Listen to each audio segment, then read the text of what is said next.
In 2016, Hidetoshi Ishizawa departed from Capcom and joined SNK. Ishizawa, known by the handle Neo G, is the legendary game designer behind many of Capcom's most beloved fighting games. Despite having a prominent management position in Capcom, Neo G wanted to go back to doing what he loved the most, designing fun and unique fighting games. When he heard SNK had plans to revive the glory days of their fighting game presence, it was a match made in heaven.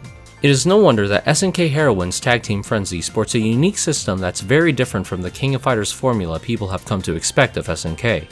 Beyond the fan service and the whimsical presentation lies an attempt to explore another region of the design space in the fighting game genre. The game functions as if Super Smash Bros. Was an Err Dasher. Most of the basic controls are present.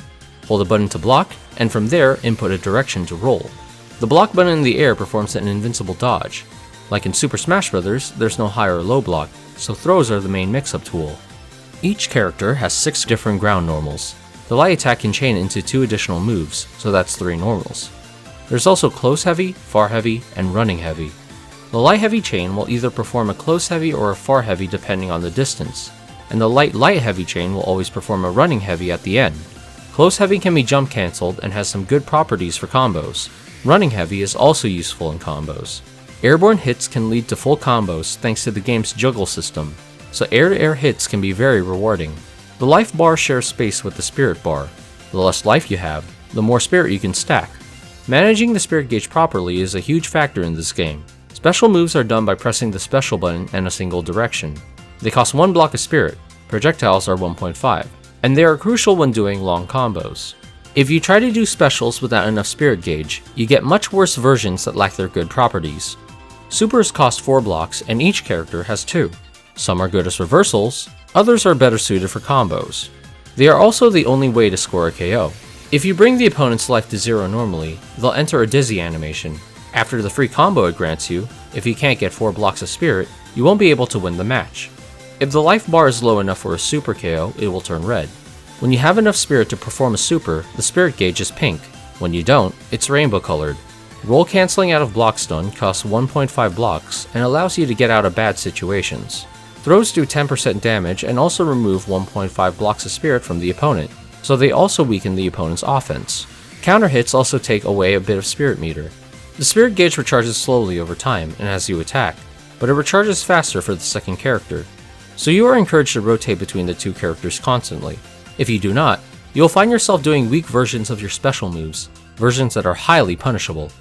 Err Dashes can only be done forward and are performed like most Arc System Works games, either by pressing forward twice in the air, or from the ground with the shortcut of upward then forward. Since the characters can't crouch, air dashing is a good approach and pressure method that must be anti-aired.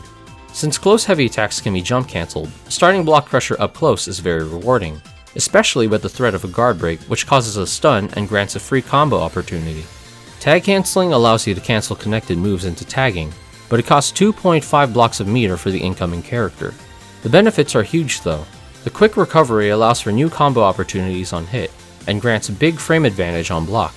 Lastly, like in Super Smash Bros., items are also present. They can be collected by hitting the yellow balls that appear on the stage. If you look carefully, you'll notice that they are activated by the inactive partner, not by the active one. This is crucial, as items can be used at any point during the match. They can save you from a combo, or cover you while you are stunned, so knowing how the items work and playing with them and around them is crucial. If you want to see some high-level action, be sure to check out footage from the Japanese arcade version coming out next month. And if you have any questions, please make sure to post them in the comments below. Thank you for watching, and see you next time. Hey guys, ABI here from Sugar Punch. Let's talk about this waifu fighter. In the wake of Dead or Alive 6's bold declaration of work-safe, esports-friendly ethical design and treatment of its female characters, there's a shaky landscape when it comes to the topic of sexuality in video games, especially fighting games. Then comes SNK Heroines Tag Team Frenzy, a glitzy, flagrant, shameless celebration of all things weird and absurd with bikini waifu fighters. Even to longtime SNK fans, SNK Heroines supports an aesthetic that's curious, shocking, and perhaps more than a little bit cheap. The game appears to use the same graphic engine as King of Fighters 14, with more saturated shaders, an aggressive splash of pink, and a garish Lisa Frank wingding treatment over every single particle effect. The roster is a weird slapdash of imports from King of Fighters 14 that's missing classic favorites like King and Angel in favor of newcomers like Zarina and Sylvie, and features only 2 brand new characters to the starting lineup, Shermie and Girl Terry.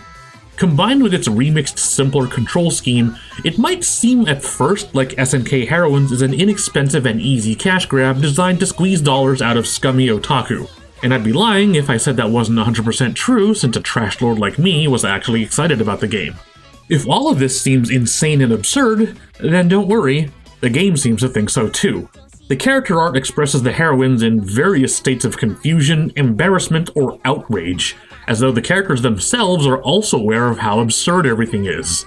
This, combined with the over-the-top presentation and the bizarre narrative being woven together by kukri, begins to outline just how farcical this whole premise holds up. But does that make SNK Heroines a parody of bikini waifu fighters?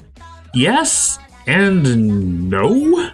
Sure, there's a sense of self-awareness that pokes fun at itself, but the game isn't making any scathing commentary or deconstruction of fanservice waifu fighters either.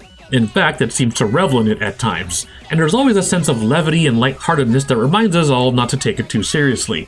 There is a genuine care and love for these characters that goes beyond your simple cash grab. For instance, the story mode features a unique voice interaction for every single possible pair of characters. There's a whole series of little character vignettes between rounds, and each character even has uniquely themed particle wingdings. Sure, it's absurd and over the top, but it's also fun and willing to make a celebration out of it. Frenzy is honestly a good title to describe the whole experience. Ultimately, I don't think SNK Heroines is going to be the gateway for new fans to delve into the SNK universe, nor is it going to be the blight that stains the franchise legacy, but it's still a fun and bizarre spin on the series' favorites.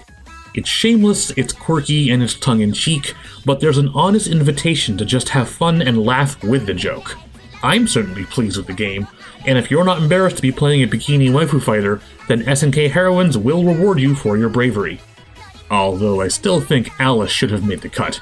She would have fit in perfectly.